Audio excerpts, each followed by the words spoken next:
মেহেদী এবং শামীম ভাই আপনারা দেখতেছেন অনলাইন প্ল্যাটফর্মের মাধ্যমে। আর যেই জায়গাটিতে আমরা তিনজন আছি একত্রিত অবস্থায় হয়েছি, এটি হলো বাংলাদেশের সুনামগঞ্জ জেলা, মধ্যনগর হচ্ছে থানা।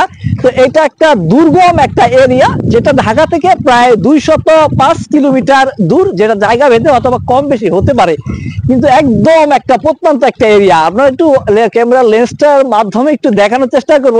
চারো সাইডে কিন্তু একবারে জনশূন্য, একদম একবারে হাওরের মাছ প্রান্তেই কিন্তু আমরা দাঁড়িয়ে আছি। চারো সাইডে কিন্তু ধো ধো কিন্তু ফসলের জমিগুলা দেখেন। আর এই যে একটা রোডের উপর দাঁড়িয়ে আছি, এই রোডটা মূলত শুধু খালি কয়েকটা মাসই তারা ব্যবহার করতে পারে, আর বর্ষার বেশিরভাগ সময় কিন্তু রোডগুলো পানির নিচে ডাউন থাকে বা তলীয় অবস্থায় থাকে। তো আজকে আমরা আসছি হাওরে, কিন্তু প্রচুর পরিমাণে মাছ আছে, প্রত্যেকটাই এমন নির্দিষ্ট জায়গা পর মেহেদী আছে এবং মেহেদী শামীম ভাই আছে। তো অবশ্যই মেহেদীর কাছ থেকে জানবো এত দুর্গম একটা এরিয়াতে আসতে পেরে মেহেদীর আজকের অনুভূতিটা একটু জানাবা। কি মেহেদী, তুমি কেমন আছো আঙ্কেল? ইনশাআল্লাহ ভালো আছি। আচ্ছা, এদিকে আসো, তোমাকে তো দেখা যাইতেছে না, তুমি কি ভালো আছো? জি অবশ্যই, আপনারা সবাই ভালো আছেন?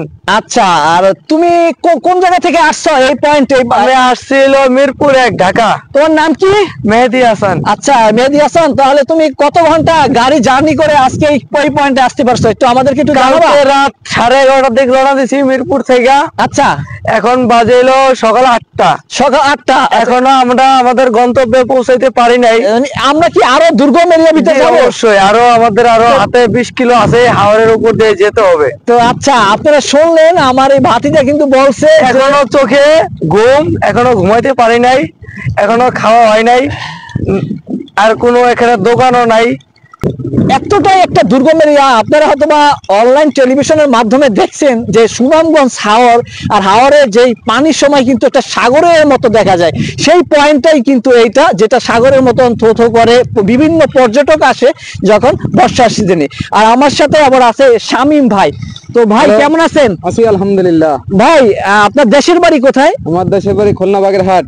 খুলনা বাগেরহাট, চিতলমারি থানা। আচ্ছা, আমাদের সাথে এই হাওর ভ্রমণে এসে আপনার অনুভূতিটা যদি একটু জানাতেন। এখানে খুব ভালোই লাগছে। আচ্ছা, আর জায়গাটা খুব সুন্দর জায়গা। সকালে কিন্তু এখনো নাস্তা কিন্তু হয়নি, তারপরে কিন্তু আনন্দ উচ্ছ্বাসে আছি, কারণ এই যে জায়গাটিতে আছি। প্রিয় ভিউয়ার্স, আপনারা যারা অনলাইন প্ল্যাটফর্মের মাধ্যমে দেখতেছেন, আপনারা যদি আসেন আপনাদেরও ভালো লাগবে এই জায়গাটি ঘুরতে।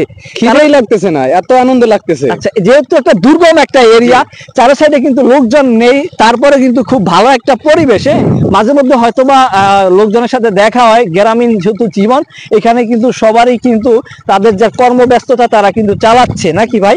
তো যারা আমাদের এই ভিডিওটা দেখে এই হাওর ভ্রমণে যারা আসবে ঢাকা থেকে এবং ঢাকার বিভিন্ন জেলা থেকে, তো তারা আসতে পারবে, এটা কিভাবে আসবে সেই বিষয়টা যদি তাদেরকে একটু অনলাইনের মাধ্যমে এই মেসেজটা যদি আপনি দিতেন।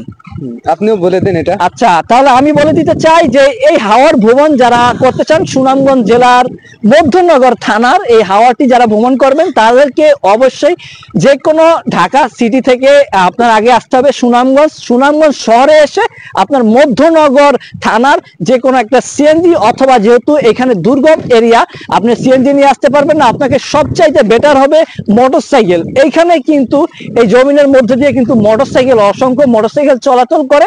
যদি আপনি মোটরসাইকেল আপনাকে রিজার্ভ নিয়ে আসতে হবে, তাহলে কিন্তু এই হাওরটি আপনি ভ্রমণ করতে পারবেন।